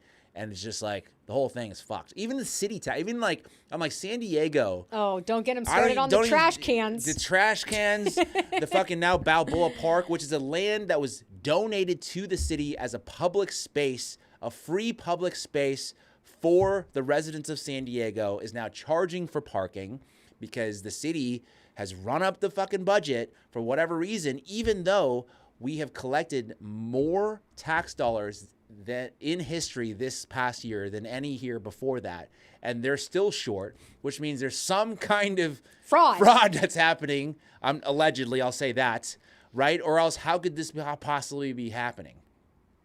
Who knows? Right? And now we got the mayor. He's not doing jack shit. He's telling me, okay, so I don't know if this is a thing or not, but there's like the sidewalk in front of my house. There's some like whatever damage to it. Okay. And they're saying that... I will just say this. If you've never been to San Diego, the roads in San Diego suck. And they're saying that's my responsibility, even though that's not on my property. I don't understand this. So what, you have to chisel, demo, and then relay sidewalk concrete? Yeah. My God, I'd have a heart attack. Because concrete's very expensive. Well, so I don't know what the deal with that is, but Todd Gloria, if you're listening to this. All right. Todd Gloria. All right, 2026. I got my eye on you, okay? Yeah, no, we filmed before, like 3 weeks ago was our last time filming in the studio, and we did an interview, and then we went to dinner. We did another interview or something like that. I spent the night in San Diego. I wake up and I have a fucking flat tire. Right? Yes, you did. At 8 in the morning. Yes, you Actually, did. 7 in the morning because I wanted to get up early and I wanted to go get donuts and bagels for everybody. And I'm driving and I'm like, And of course, like, you know, well, not every girl, but this is just me. I get out of my car. It wasn't like a little air. I was like riding on the rim. And I look at my car and I look at the tire and I go, can I make it? Like, there was a part of me that was like, could I take this on the freeway for 25 minutes? Anyways, I couldn't. Long story short, I got to where I needed to be. I got to the studio, but the roads in San Diego suck. I was in Costa Rica, a developing country, smoothest roads in the world. No, it was not. Oh, was yeah. It? Oh, yeah. Except for when I was in the rainforest at this volcano and I took a back road and then I was on a no road. Like, oh my God. You said, are you going to move to Costa Rica? Is that what you're saying? No. To live that pure life? No. I do see why there's a lot of expats there. If I did, I would just be like, you know, a yoga instructor and like all natural, mango, you know, that coconut life. I disconnected for like, I literally, you know, I like unplugged my phone. I like turned my phones off and I barely checked it. And it was so nice. But no, you know, I have no plans to move to Costa Rica.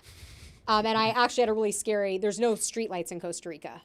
No streetlights? What no. is that? So like when it's dark, like. The roads don't have lights lining them? No. What? So when it's dark, I was there. I know, but. Go ahead. Fact check me. And he wants to know what the people in Venezuela think. Does he really care what they say? No, but I basically stayed in the rainforest in the volcano. You're right, by the way. Yeah, I know I'm right. I was there too long. And I was like 3 hours away from where I was staying at the beach. And I was like, am I going to die in the rainforest? Because, like, they have gnarly animals. And, you know, I was hiking and they were like, this is the viper snake. If you get one bite, right? They're like showing me like this far away. Your skin will deteriorate off. I'm like, why the fuck am I standing so close? It was crazy, but it was beautiful. But anyways, no streetlights. All right. Anyways, what's going on with the Fort? This all happened when I was in Costa Rica. Yeah, a lot of people segue. Baron Coleman, all the people, Candace with the Fort Huachuca, right? Yes. But you were Which out. sounds like you're like spitting, right? You're like, ugh, Chuka. Like that's how I have to kind of remember it. You're talking about Hatua? Is that what you're saying? No. God, I mean, I cannot get away with anything on here. Unbelievable. Okay, so I think that this was the original clip. Candace Owens has a guy on named Mitch Snow. Oh, is this it? Yes, I think this is it. Did you see this? I saw this. Yeah, we don't need to play like all 5 minutes. Okay, I didn't see it all. So basically, should we watch any of it? Well, I think he talks like, I think so. Basically, what he's saying is that I watched it. So he's saying that I'll take your word for it. Unlike the street lamps in Costa Rica, please tell me. The gist of it is that he's saying that Brian Harpel and Erika Kirk were both seen, or he saw them at Fort Huachuca, which is this like military base in Arizona. Okay. And on September 8th, which is 2 days before Charlie Kirk got assassinated. That is the allegation. And of course, it's like, this is insinuating that there's some kind of military plot to assassinate Charlie Kirk. Okay, that's kind of what that the claim is. But then everybody started coming out. I don't know if you have clips on this or not, but like Alex Jones started saying, oh no, this guy's not trustworthy. And people, the TPUSA people, like, what's that guy's name? Andrew Colvett was tweeting out alibis, quote unquote, right? Erika Kirk couldn't have been there because she was with her kids and this and that. Okay, I did do a story on this. And Andrew Colvett sends a picture with supposedly Erika Kirk's finger on it, which, by the way, who knows if it's Erika Kirk's finger because the big rings weren't on it, but it was a white woman's finger. I don't even know if it was a woman's, actually, but it was a white finger that appeared to be a female's on top of a picture covering 2 kids' faces, right? Yeah. And everybody was saying with this, and it was supposed to prove that she wasn't at Fort Huachuca on September 8th, but the picture was taken on the 9th. So right there, it doesn't prove shit. Yeah. But also, it was really weird because the son in the picture is supposed to be like 14 months, and he's like a 4-year-old in the picture. According to ChatGPT, AI analysis, and also when you look at the hands, right? Like when you have a little baby, they're like chubby. They have like these little chubby hands, and then as kids get older, they lose their baby fat, and they have like more like... So you're saying that the babies are not her babies, or what? No, I'm saying it was a fake picture. Oh, fake picture. It wasn't her kids. Oh, but yeah, it's actually really easy to AI those pictures now. That's what I'm saying. So, like, people are saying, like, this doesn't prove shit. 1, it was taken on September 9th. 2, like, this is supposed to be a 14-month-old baby. Look, yeah, this whole thing. And, like, how would we know anyways? Because we've never seen the faces of the kids, which I totally support, by the way. I would never show the faces of my kids. But, like... How do you make that your alibi? And so Andrew Colvett took this picture supposedly from Erika Kirk, sent it out strategically to a bunch of like TPUSA sponsored YouTubers, and one of them accidentally showed the picture. He's like, do not share this. And he goes, well, he didn't know. He's showing it and he goes, oh shit, it says don't share. Sorry about that. And then the internet's like, fake kids. Anyways, I don't know if you guys saw that, but Well, did you see this very interesting, I don't know if it really means anything, but this is just a fun, if you go to C5, right, this little back and forth between Jack Posobiec, which is a TPUSA guy, and Tyler Boyer. Something about like... Oh, I did see this. Did you see this? Something about like... This is from 2022. I know, but what are they talking? It's like, stop going to Huachuca. Well, the point is that TPUSA people have been going to Huachuca before Candace brought it up. Which means that TPUSA, we basically know, allegedly, that TPUSA is like some kind of, governmental front. Okay, there's agents in TPUSA is what I'm saying. And if it wasn't fully integrated before Charlie Kirk was assassinated, it is now. Right. I love the videos, and they're everywhere, just a grieving woman, and then it's Erika Kirk with all the lights, she's WWE, and she's like, let's go, passing out hats. They're so hilarious. Yeah, so this is, my main issue, it's I don't know if she was there or not. It seems kind of crazy that if she would be there, right? She was just sent a couple of, some proxies there. She didn't need to go there herself, right? So where we're at right now is just complete distrust in the government, and this ties back into the Venezuela thing, the Epstein thing. Everybody is fucking fed up. We don't trust the government. And here, they're trying to prosecute a case that it's definitely Tyler Robinson without giving us any proof that it was Tyler Robinson, right? They could just end this whole thing by just giving us a little bit more evidence. I don't know why they don't do it, right? Because they're saying, oh, we need to wait for trial. But no, you don't. Just give us the footage. Well, and with this Fort Huachuca thing, there was such an effort by all of these people to discredit Candace. Now she's lost it. I was like coming back into the country. I'm like, oh my God, pura vida. What did I miss? Like, holy shit, you know?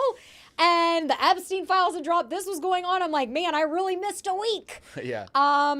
Anyways, what's crazy is Alex Jones, who for a while now, I think, you know, it's undisputed. Controlled up. Puppet. Huge puppet. You know.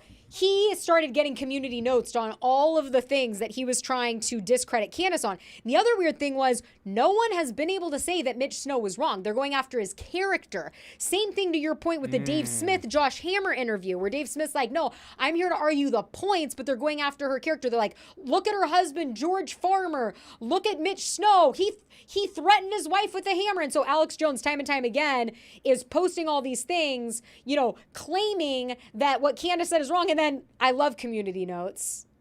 Community notes is like, oh, actually, you're wrong, Alex Jones. And it happened like 4 occasions. He cut a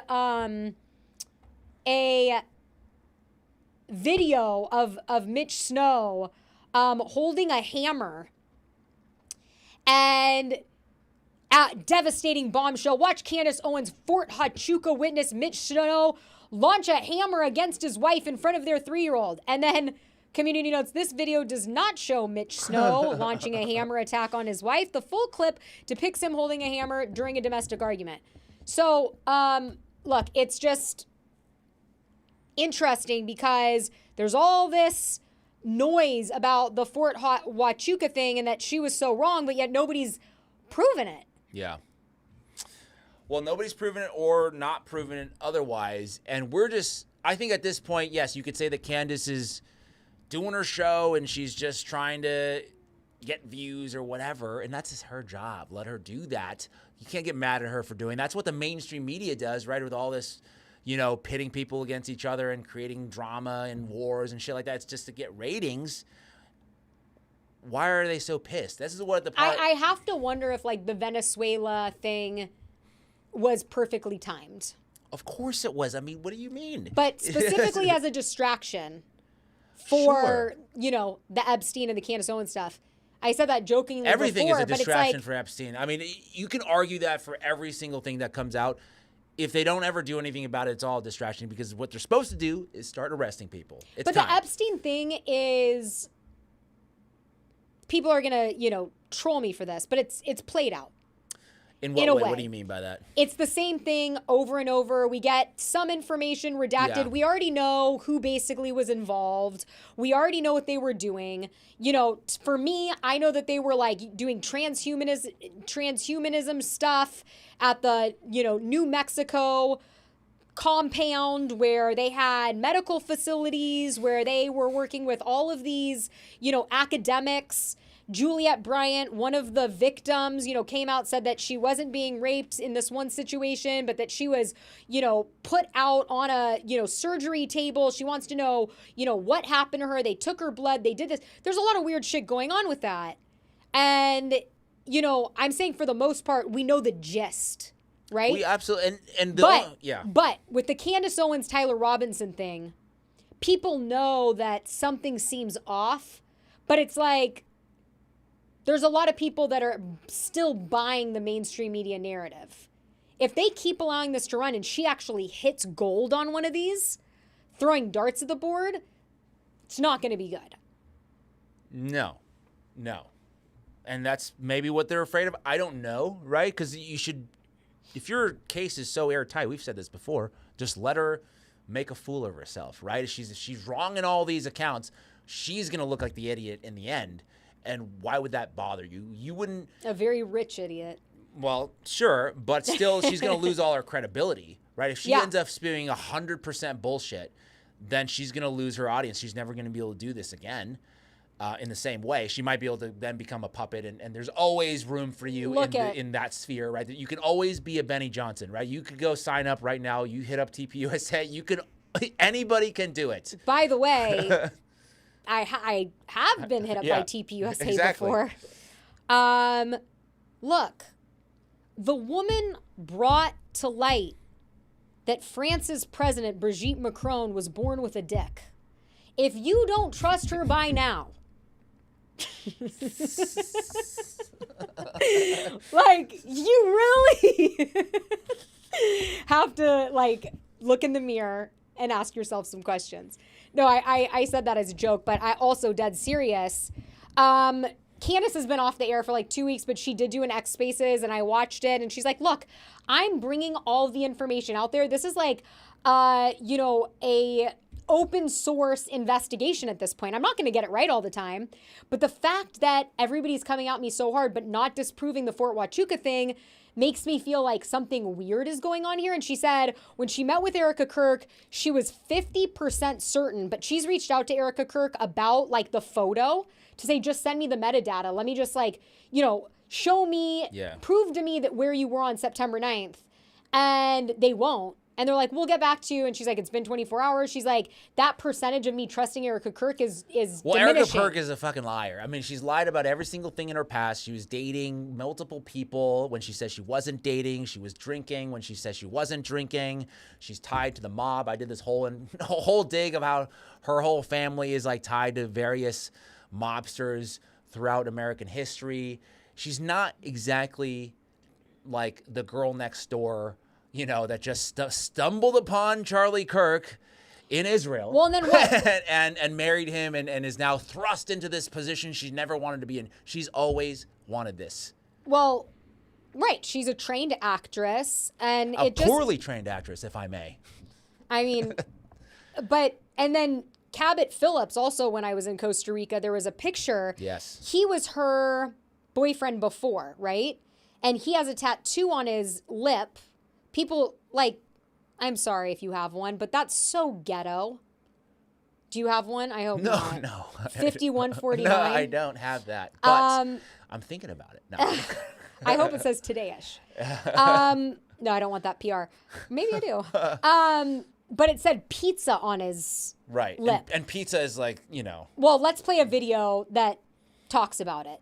And this guy's kind of funny. I think he says his name. Have you seen this? No. It's a thing on Kabot, and that's not what I'm talking about. But listen, so we know the bookshelf, right? The bookshelf, did y'all see the books? The Secret History of Israel's Targeted Assassinations. Rise and K first. Are you freaking kidding me? Not to mention Mr. Kabot put, pizza talk is the new pillow talk. You tweeted this in 2018, dude, and you know what pizza means. Let's go through some of the books you have on your shelf, shall we? In the Name of the Children. An FBI agent's relentless pursuit of the nation's worst predators. So you know what pizza means, Kabot. Hey, Kabot, check out cannibalism right here, Kabot. I mean, what? A perfectly natural history. Okay, Kabot. Hey, Kabot, how about this one right here? It's called Stiff. It's also on your bookshelf. The Curious Lives of Human Cadavers. Are you kidding me, Kabot? It's time we have a little talk, Kabot. And I want to know what exactly y'all are hiding. Yes, we're that couple who does painting lessons together. Yeah. That's in 2017, September. Take a look right here. You and Charlie, 2017, September. Yet, she didn't know who Charlie was. Charlie didn't know who she was. Are you kidding me? You're going to... BY. So did he go to BYU? Because that's where, you know, that's where they do a lot of recruiting, you know, from BYU, if you know what I mean. We might be getting a new story now Yeah, on this. No, but BYU is a breeding ground for intelligence recruiting. All right. So I'll look this that up. This guy's hilarious, though. Kabot. I know. I love him. You're posting pictures of you and Charlie and then you and her. Like, come on, man. We're not stupid. But back to the pizza thing, Kabot. I want to know, did you really get this tattooed on your lip, man? Like, Kabot, is this a real, like an actual tattoo? Because why would you do that, man, when you clearly know what's going on, bro? You doing it for attention, for clout? It's pretty sick if you are, dude. Then you got your little How to Fight Like Charlie with Cabot Phillips. Oh yeah, November 20th. I guess I already missed that one, didn't I? It's just a fact of all this, man. Everybody's tired of all the BS, all the lies, all the hidden secrets, all this, all that. But the pizza thing, man, like, it blows my mind how so many people see it and they're like, oh, well, it's no big deal. Yeah, it is a big deal, for sure. This right here is the main thing that we want to protect, the children. And you post stuff like this right here, dude. Are you kidding me? Charlie was very, very, very aware of the pizza thing too. Also reveals how these, you know what, use pizza as code word for CP, okay? So Charlie knew, meaning you know, Kabat. It just kills me the fact that Charlie knew all about this and you just think it's okay just to get pizza on your lip when you know, bro. Like, come on. You're not my bro either, by the way, dude. Kabat. This right here, look at all these. This is what Charlie posted. Look, pizza link. This was all over like Meta and stuff. I mean, just, you know, it's just sickening to me, man. It's so sickening how this stuff continues on. Well, and it's weird that they dated with the whole Romanian orphanage thing as well, right? Because the pizza, pizza is basically the code word for like underage somebody's kids. super chat right here. If you want to pull that baby into the screen, thank you so much for the super chat, Mr. Ehis00. I love what you guys are doing. What does pizza mean, Dani? I think that you're going to take this one. So basically, it's like a code word for underage kids. So back in the day, in like 2018, you would have a lot of people in the government or in Hollywood make pizza references, right? And if you look back through, like all the tin heads notice, like Obama ordered, you know, like $100,000 worth of pizza one day, like all these weird things. But there would be like eBay listings where it would show pictures of kids' faces on eBay, on Wayfair, and they would say, it would say pizza for sale. And it would say a 4-year-old pizza that has blonde cheese and da-da-da. And so there was all of these postings. And so people believe that these pizza references were a way that the elites were able to traffic children through different online purchasing sources. And so that's how this started. And then, you know. Very, very dark. So then when you have like, you know, Tom Hank talking about, you know, these like really weird ways of saying pizza. And then like, yeah, Obama ordered $65,000 worth of pizza. And it was like one night for 12 people. And so people have gone back through history and they're like, you know, oh, the Clintons ordered all this pizza. And so cheese pizza CP is like child porn.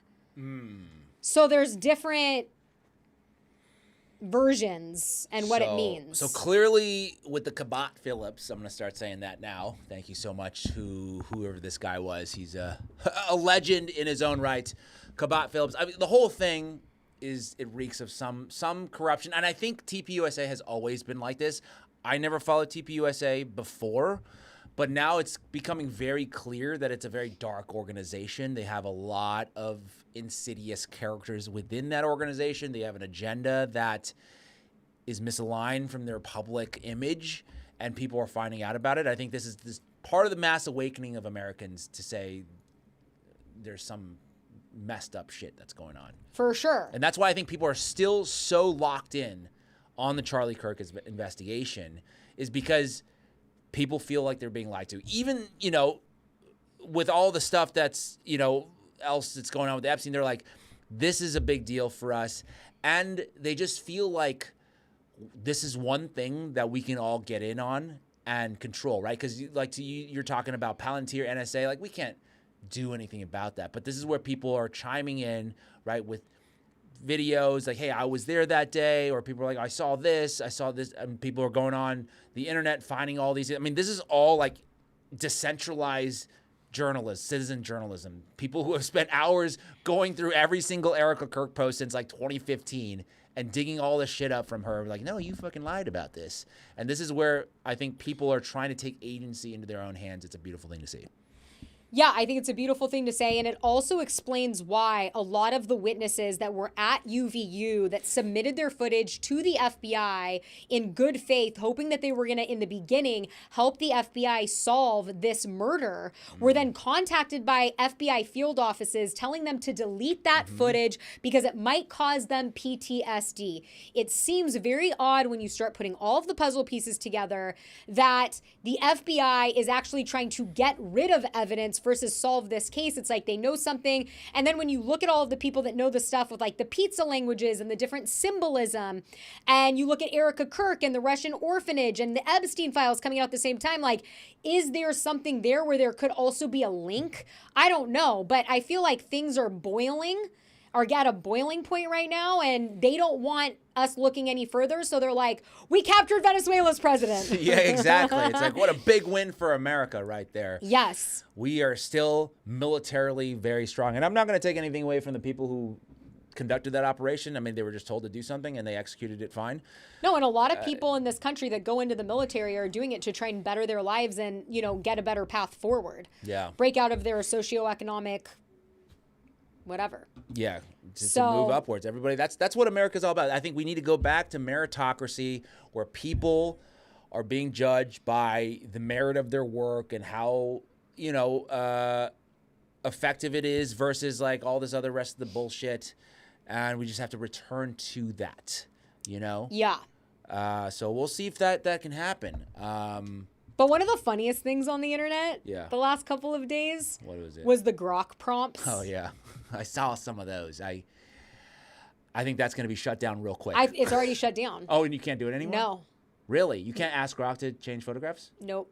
What? No, it's been shut down now for like 24 hours. No way. So people on New Year's Eve were right. At least I've tried it several times, and we just love you and your super chat so much. We got to keep you up. People were doing these prompts. Hey, Grok. You might not be able to find it because we can't scroll down into replies. This is James's fault. Anyways, people were writing like, hey, Grok, remove the pedophile from this picture. And then Grok would respond and Trump was gone. And there was all of these hilarious ones that people were doing. And it was just great. And they were saying like this one, hey, Grok, remove the extraterrestrial alien that disguised itself as a human. And then the next picture, Elon would be gone. But what they did is they, you know, put pictures of Bibi Netanyahu with Trump and said remove, with their wives, and said remove the pedophile and remove the war criminal. And then, you know, Trump and... Here, I'll talk for 2 seconds. I'll log in so we can make it happen. Only 2 seconds, he says. And so anyways, it was hilarious, and I think it was like the funniest thing of the new year. But then, of course, it went too far.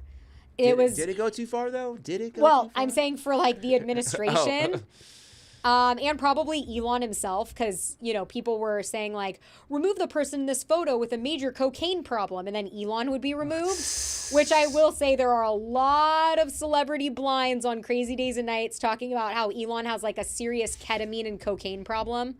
I don't know if you've heard about this. Oh, yeah. But it's just, you know, all Pulp Fiction, as one of our fabulous viewers said. All right. I think we're back in. So let's see here. We should be able to do this. You'll like this one. Hey, Grok, please remove one of the 2 flags with no history before 1948. Well, I mean, that's just factual. That's just factual. It is, but I got a little laugh out of you. But yeah, people were just going on and on with this. They were saying, hey, Grok, remove the bad president with a picture of Xi Jinping and President Trump. And then it removed Trump. And then people were pissed about this one, by the way. They're like, he's not even a president. Well, he is. President Xi. People were saying, you know, they were going crazy. Oh, my gosh. They were saying, you know, with Putin, like that, them walking down, remove the gentleman who faked getting shot and then Trump was missing. Anyways, the feature's no longer working. Really? No. It doesn't do it anymore. No. I tried yesterday morning after I posted a story because I thought of a really funny one. Yeah. And Grok never responded. Oh, Grok's just not responding anymore. To these prompts. Oh, shit. So it was fun while it lasted. All right. Well, I guess that we knew that was going to get shut down like ASAP when they started, you know, it was like Netanyahu, they're painting the face, like, hey, paint the faces or whatever. This is my favorite one. Hey, Grok, remove the man in this picture. Oh. Oh, no. Both of them are gone? Anyways, no way. That was a joke that somebody Oh, did. that was not real? Oh. I don't think so. I think somebody edited it. But I thought it was so funny. Wait, go back to that again? Wait, because, oh, no. Okay, no, that's, Grok did not respond. That was a, wait, did Grok ever respond to this? I couldn't find it. I think this is when it was. Is over. Yeah. But people, it's just one of those funny things that everyone was. Oh, my gosh. Because, yeah, it started where people were and putting. they can't, so this is like ridiculous because they can't even let people have their fun, They're already pulling all the strings. Like, we have no power. We can't even have one thing that's just for us. Well, it lasted long enough.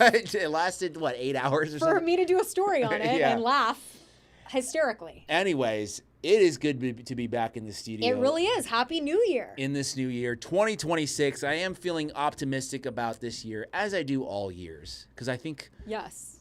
I mean, I don't really wait till New Year's to, do different things. If I think of something that I want to get into or start, I just start doing it. Yeah. But I think maybe, things can happen. We're talking about this like there's no hope, but there's always hope. Oh, yeah, 100%. Hope springs eternal. I mean, look, gas prices are going to be lowered next week. So, things are looking up. If they're not going down after this, that means there is some massive fraud taking place. They're sending our gas money to Somalian daycare centers. Yeah, exactly. And now everybody turn their volume down for that. I know. Momentarily. I was actually going to come into this episode and I was going to go, hi, James, Happy New Year. Oh, really? You didn't do that. No, I didn't because I forgot. Because I didn't know you had whisper mode. I didn't. It's very rare.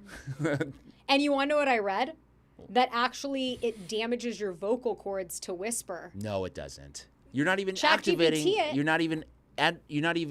ChatGPT it, and you know what? I've never whispered my whole life, and look how strong my vocal cords are. I'm sure that was you were gifted with this voice, though. Well, my mom wouldn't necessarily agree with the word gifted. But and the reason I was going to do that is because there's always someone in the comments. She's too loud. It's like, you know what? Just don't hate on me for being me.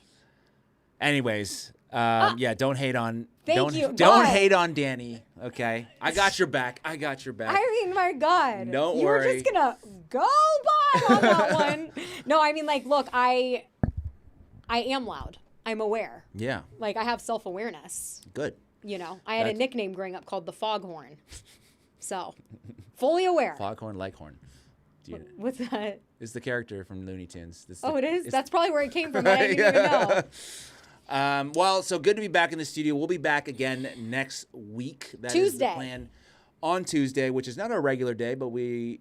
you never know what days. We're gonna pop in and out this year. We're doing... I mean... We're going to do lives as much as we can. I mean, at least once a week, maybe more than that. Yes. That is the plan. Appreciate all of you guys for your support. Hit that like button, share this stream because we can still watch it after the stream is over. It's not as fun, No, and me and James, when we started this, we were like, if we could hit 10,000 followers on YouTube before episode 30, we'll continue. Big success. Well, so, you know what? Man. So it's on you guys. We're on episode 26, and we're getting close. But you know what? So if you haven't hit that subscribe if you want to button, see us in 2026. I mean, it's gonna be down to the wire because I think right now we're at 8,700.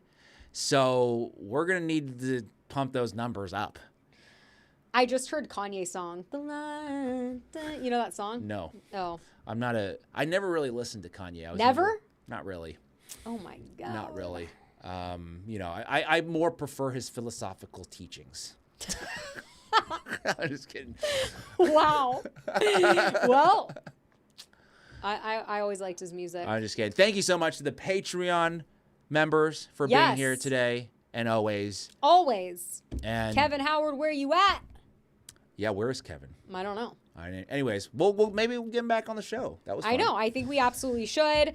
We'll be back on Tuesday. You and I haven't talked about this, but we'll probably do it a little bit earlier, like 10:30-ish. Pacific, yeah. Yeah. Okay. And I'm sure a lot more is going to happen between, now. Yeah, who knows? We'll get a new president. Tuesday. We'll get a new president in Venezuela, probably. Yeah. All right, you guys. Thank you so much. Let us know what you think about all of this. down below. Happy Saturday. Hope you have a great rest of your day. Oh, I'm in charge here. Oh, wait, we got a super chat. Hold on a second. And it's Ian Caroll. Ian Caroll in the chat. No way. Hold on. How do we get that in the chat? How do we get that? Where did it go? Where did it go? Hold on a second. Nope, that's not you're clicking the wrong way. Sorry, I'm trying to get this super chat in here. There we go. $100. Ian, oh my God. Well, okay, now we gotta fucking Ian Caroll. Thank you so much. Thank for being you so here. much. He's an OG. He's doing. I mean, he's crushing it right now. I watched the entire 2 hours and 45 minutes of the Vegas shooting with Tucker Carlson. That was a great interview, by the way. Learned a lot. I have not watched it all, but I've seen clips and it looks amazing. But let's read a super chat. All right. $100. My God, you're so generous. Yo, I don't know how you guys have such crispy freaking cameras. James. Well.